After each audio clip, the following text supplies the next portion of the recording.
Le 31 mars 1993, Brandon Lee, le fils de Bruce Lee, tourne une scène dans le film The Crow. L'acteur Michael Mass joue le rôle d'un agresseur qui attend le personnage d'Eric chez lui après avoir violé sa fiancée et lui tire dessus dès qu'il rentre. Michael tire avec un revolver chargé à blanc et Brandon s'effondre comme prévu, mais il ne se relève pas. On pense à une blague puisque Brandon était assez coutumier du fait, mais au fur et à mesure des minutes qui passent, le doute s'installe. Après vérification, Brandon Lee a un gros trou dans l'abdomen. Il saigne réellement et il gémit de souffrance. Il a bel et bien été touché pour de vrai. Il mourra quelques heures plus tard à l'hôpital de Wilmington à l'âge de 28 ans. Sur le plateau, on vérifie le système de trucage. Tout fonctionne, le revolver est bien chargé à blanc, on ne comprend pas. L'hôpital indique alors qu'ils ont retrouvé une balle de calibre 44 dans la colonne vertébrale de Brandon.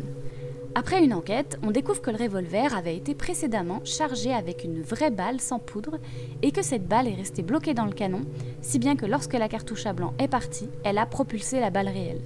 Les accessoiristes utilisent parfois de vraies balles, mais ils auraient dû mieux vérifier l'arme.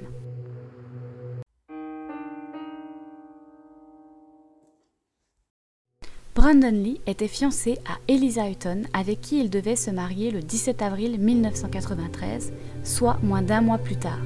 L'acteur Michael Mass, aujourd'hui décédé, a été profondément choqué par ce drame. Il n'a pas tourné pendant 1 an et il a déclaré « Je ne pense pas que l'on puisse se remettre de quelque chose comme ça ». Brandon Bruce Lee avait 8 ans quand son père est décédé. Bruce Lee est en effet décédé à 32 ans chez sa maîtresse, officiellement d'une allergie médicamenteuse, mais certains pensent que ce serait la mafia chinoise qui serait responsable de sa mort, ainsi que de celle de Brandon. Brandon était expert en arts martiaux, passionné par la comédie, et il a toujours voulu être acteur. Il disait souvent qu'il fallait qu'il fasse le plus de choses possible, car il savait qu'il mourrait avant 30 ans. Et fait assez troublant, dans le dernier film de Bruce Lee, Le jeu de la mort, Bruce incarne un acteur qui joue une scène où on lui tire dessus et une balle part réellement.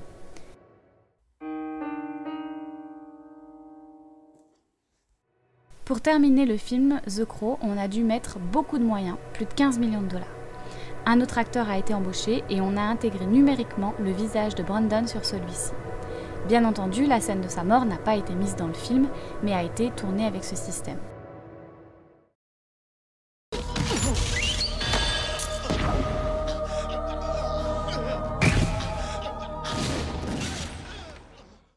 The Crow devient un véritable objet de culte avec son ambiance gothique, son histoire dramatique et ce drame réel par-dessus. Il devient un film emblématique, chargé d'une aura mystique. Je vous conseille d'ailleurs de voir ce film qui est vraiment un très bon film. Voilà, ce sera tout pour cette courte vidéo, j'espère qu'elle vous aura intéressé.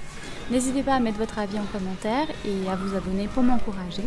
Et je vous dis à bientôt pour une prochaine vidéo.